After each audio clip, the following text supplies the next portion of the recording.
members of the parish council, members of the Ladies Philoptochos, to the ministry heads, brothers and sisters. So we are taught at kind of a young age that as Greeks, we're never supposed to discuss politics or money. Well, I'm going to violate one of those today, okay? So I want to tell you a little bit about myself, tell you a little bit about our community, and then tell you why I'm here. So my story is your story. I was born in Greece, and in 1970, my father and mother, we moved to Chicago, the good part of Chicago, father. So, father's from the south side, so we'll forgive him. So anyway, so we moved to Chicago, and now I was 8 years old at the time. And in Greece, of course, the priest is a government employee, right? There's no parish councils, there's no stewards, there's no building funds. I mean, they're civil servants, right? So people just drop change when they go in, and the priest is covered. So when we moved to Chicago, 8 years old, my parents took me to church every Sunday, and I watched my father in 1970. He pulled out a $1 bill, he put it in the tray, and we became members of the St. Andrew Parish in Chicago on the north side, and our annual pledge was $150 in 1970, okay? And that's what our pledge remained the entire time. So I go away to school, and in 1987, I relocated to Houston, Texas. And I was stunned there were actually Greeks in Houston, Texas. So I meet a Greek girl from Houston. We get married, and I'm putting $1 in the tray. My pledge was $200 because that's what I'd been doing every week for 20 years. And I just wasn't thinking about it. And in about early 90s, mid 90s, they asked me to become the stewardship chairman. So I didn't know anything about it. I come on board and I look, and my $200 pledge is a little bit low. We were averaging about $500 a family. Now at the time, our parish was falling apart. We had a leaky roof. I mean, we were holding it together with duct tape and chewing gum, okay? And the big worry is how are we going to pay the bills? And our story was your story. Now, let me give you some alarming statistics, and then I'll tell you what happened to our parish. So in 2010, the Assembly of Canonical Bishops of the Orthodox Church, all Orthodox churches, did a study. And they found that in 1947, this is right after World War II, there were about 700,000 Orthodox Christians in the United States. Okay, that's all denominations. That's Syrian, Greek Orthodox, whatever. In 2010, there were 720,000 Orthodox Christians. Now, the interesting thing about that is that the population of the United States quadrupled during that time, right? So we were not growing. And this myth that we're growing is a myth. We're actually going the other way. So now let me give you a more alarming statistic. So the Pew Foundation, which is a nonprofit organization, did a study on our church, and they found that 60%, now let me say that again, 60% of the young people that go away to college leave the church and never come back. 60%. So I saw a beautiful collection of children you had here. Statistically, more than half of them will not be Orthodox by the time they're 22. I mean, that's just a fact, okay? Now, what's amazing is our church has existed for a long time. The first Orthodox service in the United States took place before we were a country in this country. It was 1768 in New Smyrna, Florida. And those people, when they came here, wanted the same thing that the people that founded this church wanted. Anyway, let me get back to my parish now. So when I became stewardship chairman, I'm looking at this and I'm like, man, we're barely keeping our head above water. We're a big parish. We're about 1,000 families. We were, fasaria with the priest every 10 years. We couldn't pay our bills, this fundraiser, that fundraiser, and we're trying to kind of hold it together, trying to keep our head above water.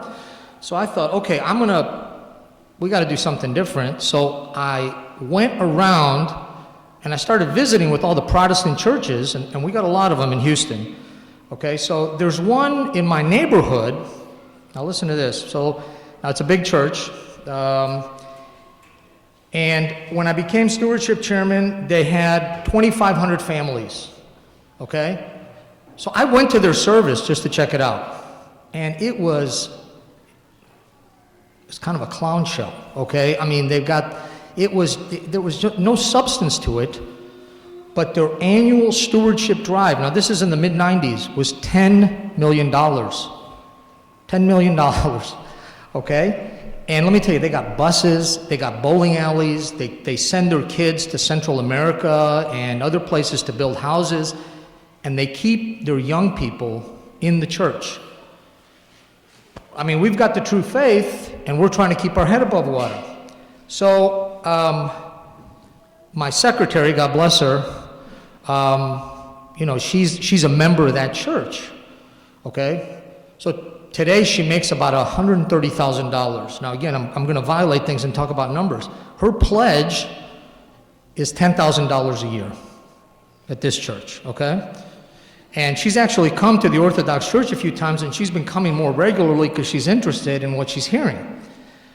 Okay, so I'm thinking, okay, well, we got to do something here, because this, we're really good at talking about the importance of giving, but we do a terrible job in giving guidance on how much to give.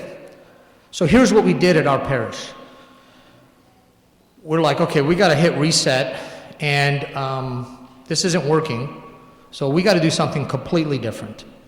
So what I did was we took our budget, which at the time was pretty small, and we divided it by 365 days. And why did we do that? Because the faith is here for us at all times. The greatest joys, the best times in our lives, and the worst time of our lives happen here, right? We just saw one of the best time of our lives with this beautiful display that we just saw just a moment ago.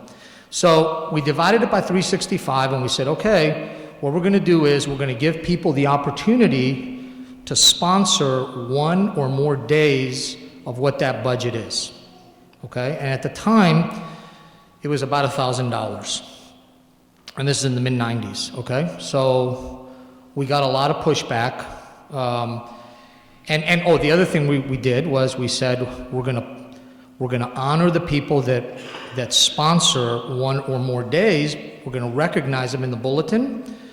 We're gonna have a couple of special events for them.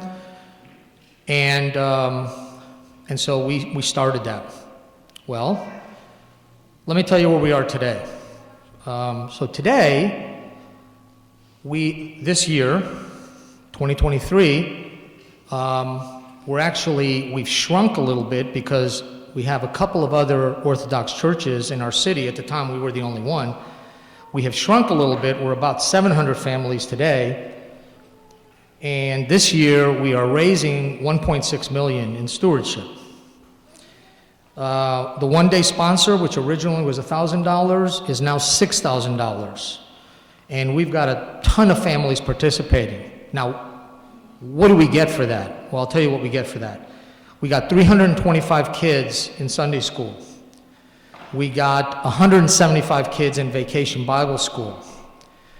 We've got a full-time youth director. We've got 4 priests. We've got a full-time Sunday school director. We've got a choir director. We've got a custodial staff. We've got 2 accountants. and our church is humming. I mean, it is a beehive of activity, okay? One of our priests, we have 2 great universities nearby. Every other Wednesday, they go out there and they meet with those kids during the week. You know, this idea that you're going to call your kid when they're away at college and encourage them to go to church on Sunday morning, that ain't happening, right? Because they go out Saturday night, they stay out late. It's a little bit of a challenge. Well, we do it during the week. And those programs have expanded significantly. And I think we're doing a pretty good job of keeping those young people in our parish. Now, let me pivot over to your parish here. Okay, here's what I know about your parish. I know that, and by the way, I'm here on my own dime. Okay, I'm not here on behalf, nobody's paying me. You're not subsidizing my cost. I came here because I kind of advocated what I'm about to tell you to the Archdiocese.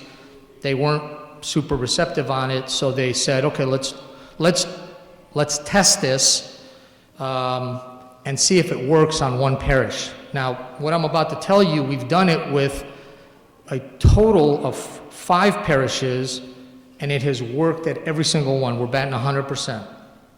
So here's what I know about your parish. I know that you were founded on October 31st, 1921. I know that you were founded over a restaurant on Market Street in Peterson. I know you moved here in 1979. You got about 400 families, is what I'm told. And your average pledge is $520, which is what our pledge was about 30 years ago. Okay, that's the state of things here. Now, I know what you're thinking. Okay, well, you're from Houston, you're from Texas. Yeah, okay, you're raising 1.7 million. I mean, everybody down there has oil wells in their backyard, right? No, no, that's really not true. Let me give you some statistics here. So first off, I'll say this, okay, we're different. We are different. And when I say we, I mean we, because we're Greeks, right? And Greeks, I mean, there are no unemployed Greeks. I mean, it doesn't exist. We're all successful in our own way, right? If you look at the statistics in education, we are number 1, the Jews are number 2, right? And when it comes to income, the Jews are number 1 and the Greeks are number 2. And I think that's only because that's based on reported income, right? Okay, so here's what I know. Okay, so the median income in New Jersey, so I looked at all 50 states. You guys are number 1. You have the highest median income of any state in the country. It's $96,346. Texas, where I'm from, is right in the middle. We're number 24. Now listen to this. Mississippi, which is the poorest state in the country, they're 50th. The average giving at the churches in Mississippi, they're dead last, $2,130. $2,130. They're dead last. I mean, it's about half of what people make in New Jersey. Okay. Now, the average national giving for Christian churches, $2,300. Average giving for a Jewish temple, $2,800. Well, I'm thinking, okay, maybe is there something unique here in Paramus? So I called Father, I said, what's the zip code here? He gave me the zip code, so I did what I did in my parish. I contacted every Protestant church within 15 miles of here. I've been doing that the last week and a half, kind of in anticipation of doing this. Well, the average giving of all of the Protestant churches within 15 miles of here is $2,300 per family. The median, meaning half above, half below, is $2,600. Okay, that's here. Okay. Now, back to that dollar. Okay, so 1970, all of us were putting $1 in the tray.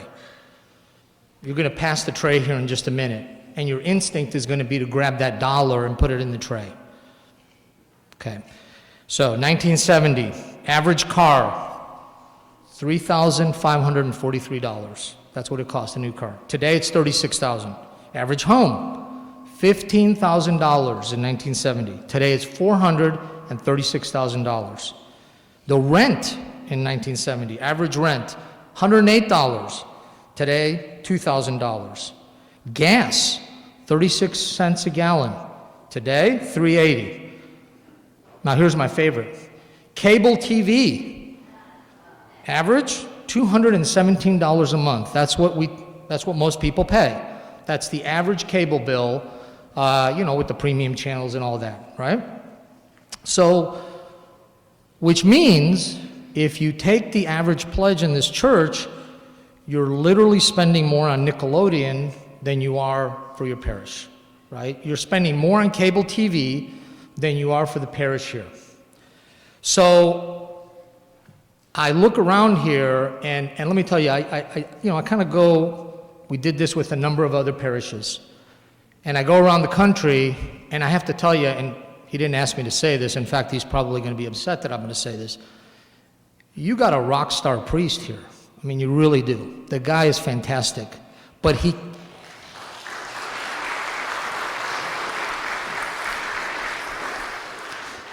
But here's what I know, okay? He's called on when people get sick. Who's the first person you call if somebody's really sick? You call the priest.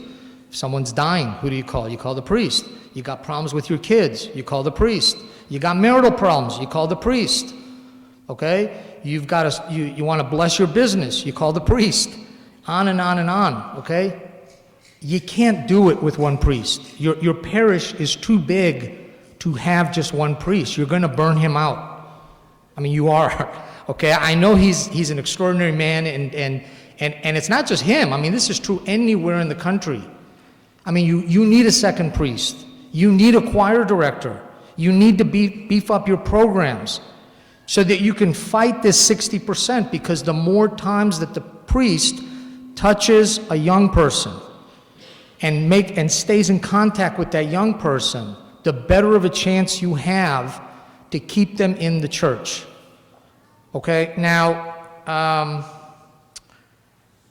look, all of us here, I know, we all have an obligation to pass the torch forward to the next generation, because we've been around since Pentecost, since 33 AD, right? I mean, we are the oldest faith, and we've encountered incredible things in the history of our church, but what's happening now is, we're kind of dying on the vine.